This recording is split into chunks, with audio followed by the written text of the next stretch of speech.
श्री भगवते वासुदेवाय नमः। प्रभु वंदना में आप सभी का स्वागत है। आज का यह पावन अवसर अक्षय तृतीया का एक ऐसा दिव्य दिन है जब किया गया हर शुभ कार्य, हर दान, हर पूजा कई गुना फल देता है। सभी भक्तों को अक्षय तृतीया की शुभकामनाएं।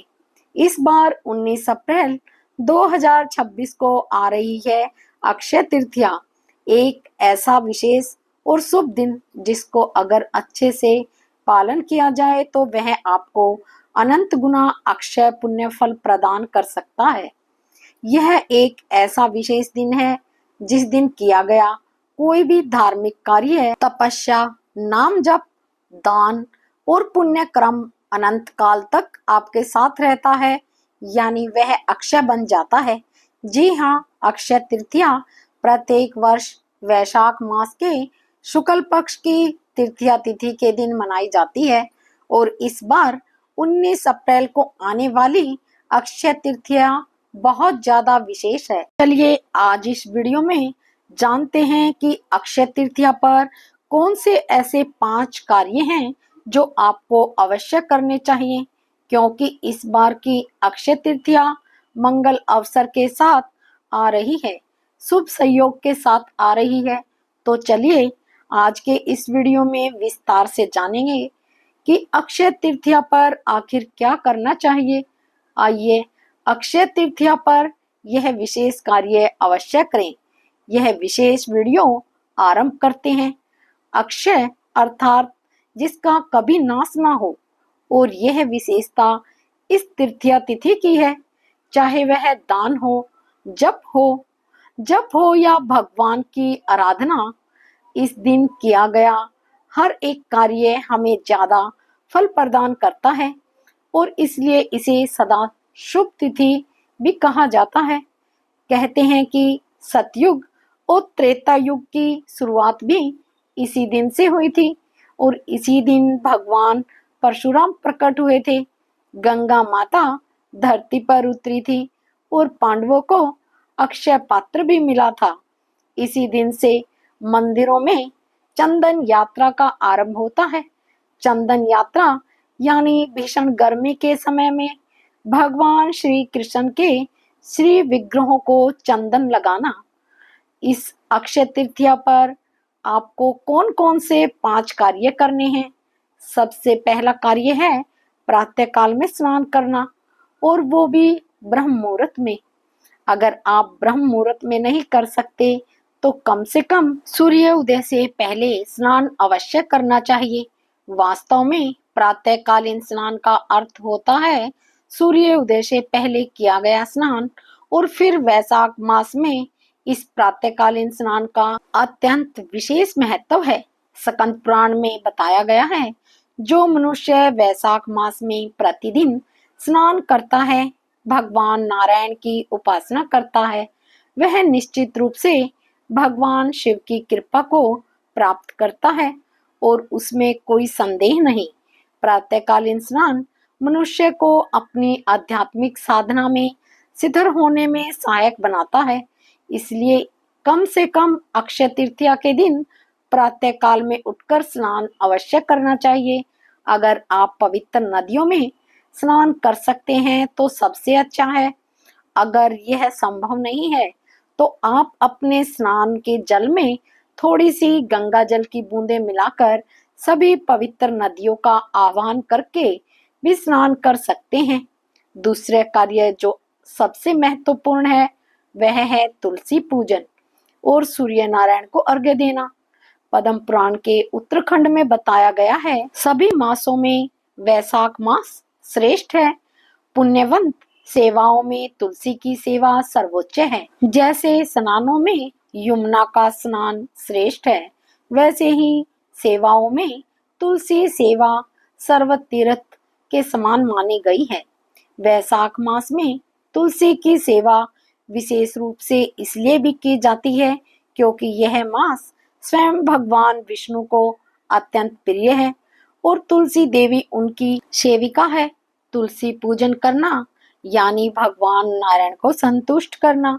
इसलिए हम वैशाख मास में विशेष तुलसी जल दान भी करते हैं। अगर आप नहीं जानते तो हमारे चैनल प्रभु वंदना में तुलसी सींचने की कथा अवश्य सुने। अक्षय तृतीया के दिन तुलसी देवी की सेवा करने से भगवान श्री कृष्ण की अक्षय भक्ति प्राप्त होती है। इस दिन तुलसी सेवा के साथ सूर्य देव को अर्घ्य भी अर्पण करना शुभ माना जाता है। सूर्य देव तेजस्विता और स्वास्थ्य प्रदान करते हैं। भविष्य पुराण में उनके विषय में कहा गया है, जो व्यक्ति वैशाख मास में प्रतिदिन सूर्य को अर्घ्य देता है वह 1000 अश्वमेघ यज्ञों के फल को प्राप्त करता है। विशेष रूप से अक्षय तृतीया के दिन सूर्य नारायण देव को अर्घ्य देना सर्व पाप विनाशक, लंबी आयु, तेज वर्धक और संपत्ति प्रदायक माना गया है। इससे हमें अक्षय स्वास्थ्य की प्राप्ति होती है। तीसरा महत्वपूर्ण कार्य है भगवान को चंदन अर्पित करना।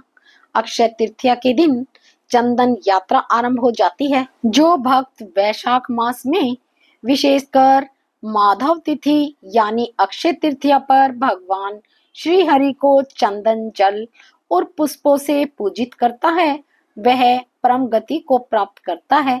इसके उपरांत हरि भक्ति विलास में भी विशेषकर वैशाख मास में भगवान श्री हरि को चंदन से शीतल करके उनकी सेवा करना यह भक्त का प्रेममय कर्तव्य है।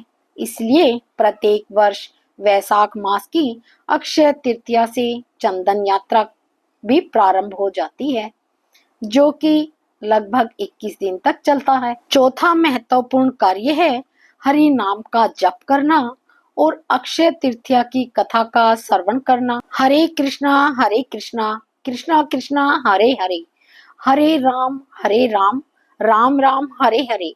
यह कलयुग के समस्त पापों को नष्ट करने वाला है। संपूर्ण वेदों में इससे श्रेष्ठ कोई भी उपाय नहीं बताया गया है। इसलिए अक्षय तृतीया पर इस मंत्र का जप विशेष रूप से फलदायक बताया गया है, क्योंकि यह तिथि स्वयं अक्षय पुण्य प्रदान करने वाली है और हरे कृष्णा महामंत्र भक्ति और मुक्ति प्रदान करने वाला सर्वोच्च साधन है। इसलिए इस दिन अधिक से अधिक मात्रा में हरे कृष्णा महामंत्र का जप करना चाहिए, क्योंकि इस दिन किया गया नाम जप भी अक्षय बन जाता है। इस दिन आप अपनी निर्धारित माला संख्या से अधिक संख्या में हरे कृष्णा महामंत्र की माला का जप कर सकते हैं। अक्षय तृतीया वाले दिन कम से कम 16, 25 या 32 माला का जप करना स्कंद पुराण में वर्णन आता है। वैशाख मास में विशेषतः अक्षय तृतीया पर भगवान की कथा का श्रवण करने से करोड़ों जन्मों का पुण्य एक साथ प्राप्त होता है और जीव परम गति को प्राप्त करता है। इसलिए इस दिन वैशाख मास की अक्षय तृतीया का महत्व दर्शाती हुई कथा का श्रवण अवश्य करना चाहिए। यह कथा आपको हमारे चैनल पर अक्षय तृतीया वाले दिन प्रातः काल में मिल जाएगी। उसे आप अपने परिवार के साथ मिलकर सुन सकते हैं। पांचवा कार्य है दान देना। अक्षय तृतीया को दान पुण्य का राजा दिवस बताया गया है। इस दिन दिया गया कोई भी दान अक्षय फल प्रदान करता है, अर्थात वह ऐसा पुण्य आपको कमा कर देता है जिसका कभी भी नाश नहीं होता और जन्म जन्मांतर तक वह आपके साथ रहता है। मत्स्य पुराण में इसलिए कहते हैं, जो पुण्य सहस्त्रों गायों के दान और अश्वमेघ यज्ञों से प्राप्त होता है वह पुण्य अक्षय तृतीया पर दान देने से तुरंत प्राप्त हो जाता है। जो भी दान श्रद्धा और विधि पूर्वक अक्षय तृतीया के दिन किया जाता है उसका फल कल्पों तक बना रहता है और वह अक्षय रहता है। इसलिए अक्षय तृतीया के दिन प्रत्येक व्यक्ति को अपनी शक्ति और सामर्थ्य के अनुसार कुछ न कुछ दान अवश्य करना चाहिए। इस दिन आप जल से भरा हुआ कलश या घड़ा यानी कि जल दान कर सकते हैं। ऋतु की गर्मी को देखते हुए जरूरतमंदों को वस्त्र, छाता, चप्पल, चटाई इत्यादि दान कर सकते हैं। गाय का दान सबसे श्रेष्ठ बताया गया है। इसके उपरांत अन्न, गुड़, घी, शक्कर, सत्तू इत्यादि का दान भी किया जा सकता है।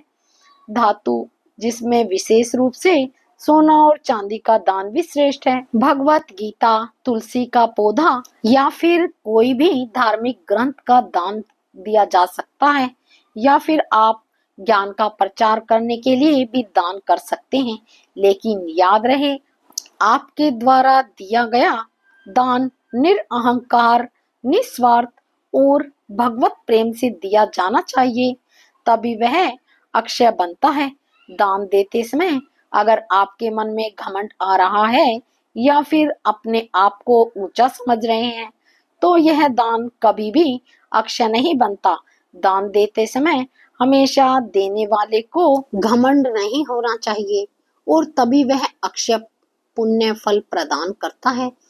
तो यह थे अक्षय तृतीया के दिन करने योग्य 5 सबसे महत्वपूर्ण कार्य। इस संपूर्ण वीडियो में हमने आपको हर एक काम के पीछे शास्त्रों का परिणाम और इसके पीछे का कारण बताया है।